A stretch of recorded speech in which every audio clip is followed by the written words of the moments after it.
Good day, everyone. My name is Marcelo Palermo. This is Epic News. Well, another of our shows, news briefings, and of course, lots of reflection and editorializing about our nowadays world. We mix it up with history, with a couple of other things. And knowing that the COVID-19 situation, it seems to not be going away anytime soon. We have to put up with the numbers. We're going to go with around the numbers and new developments in the researching world that actually will give us a perspective of how we will be moving forward with this. Already not. I mean, it's already a new reality. Well, it's already established reality. Let's say the world is about to reach, and it's getting or approaching, rapidly approaching the 10 million cases. It's not there yet. It's over 9 million cases, but it's getting and approaching fast, the 10 million number.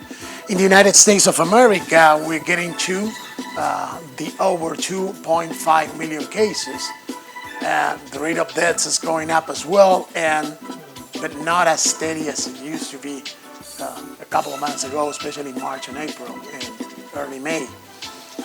That is actually somehow a ray of hope with this whole situation, but we need to understand also what's happening and where we're going with this coronavirus COVID-19 thing or situation. Recently, experts had said that they fear that almost or for sure 50% of the U.S. population will have had COVID-19. That means that anyone can actually catch it. The thing is that the intensity of how you get COVID-19 will not be the same per se. For example, if you have a strong immune system, your COVID-19 situation won't be as bad as somebody who has an immunosuppressed system. And there's many people, actually, it doesn't matter if you're younger or older. There's many people, lots of people that actually qualify as people with an immunosuppressed system, their immune system being actually weak for different situations. For example, a sheer number of cases are given among those who have been known or are known as what they vulgarly call crack babies. When we talk about crack babies, we talk about the crack epidemic from the 80s and the 90s. People that were born out of mothers who abused drugs, especially crack, because of that circumstance, have been affected. Their immune system is not strong, has been weakened, and they are under different medications that helps them keep an immune system active. That is what we call people with an immunosuppressed system. That means that their immune system is not as strong as it should be. Unfortunately, many kids that are now, or many people, humans that are now around the age of 20 and 40 have been affected because of such a situation in different parts of the United States of America and the world. So when you have an immune system that has been weakened by different circumstances, let's put it that way now, if you are among the 50% of the population affected by COVID-19, that situation, the disease is going to hit you harder. Now, if you have a strong immune system, chances are that you might have light to mild symptoms out of catching COVID-19. Hopefully you won't, but if you do, some of them, in some cases, some people, they probably had COVID-19 already and they didn't even know that they did have it. So that is another situation. They say, right now there's another report indicating that out of one person who has been tested positive, probably around 10 might be positive as well, and because of the fact that they're not getting tested, we might never know. Now, there have been a controversy between the government and the COVID-19 task force. While the government seems to be moving forward towards the election time, which we're approaching really fast, the COVID-19 task force, especially Dr. Anthony Fauci, are warning that we might be letting our guard down too fast and too soon and that might actually get us into a worse situation very soon. We have been hearing warnings from health professionals all the way, and that is something that pretty much has us at a point of, let's say, tension and also of warning, like a red flag going all the way, because we might experience another wave of high volume of cases of COVID-19. And this not only in the States, which is, by the way, the leading country, the country that is losing badly the war against COVID-19, although numbers have been a little bit steady, but there are many states that are actually into that pond of states in which cases have been peaking. One of the states is Texas, the state where we're doing this show, Epic News.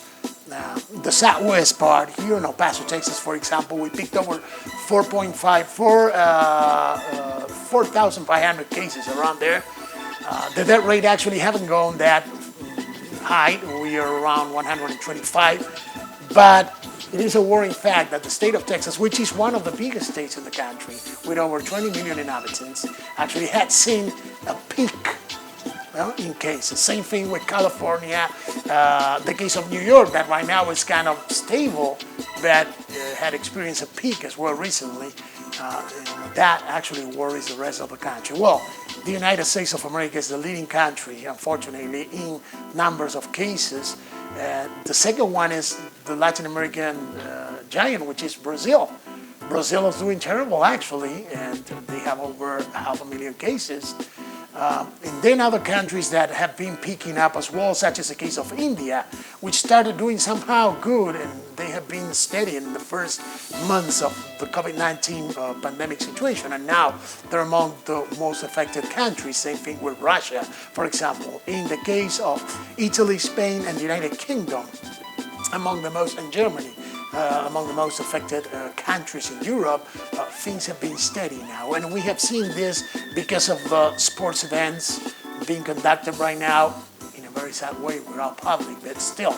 So the COVID-19 situation is there, it's here, and it's one of those things that we must be adapting to. We have to learn how to live with this virus that, again, will not listen to political agendas, religious claims and pleas, pledges or prayers or nothing.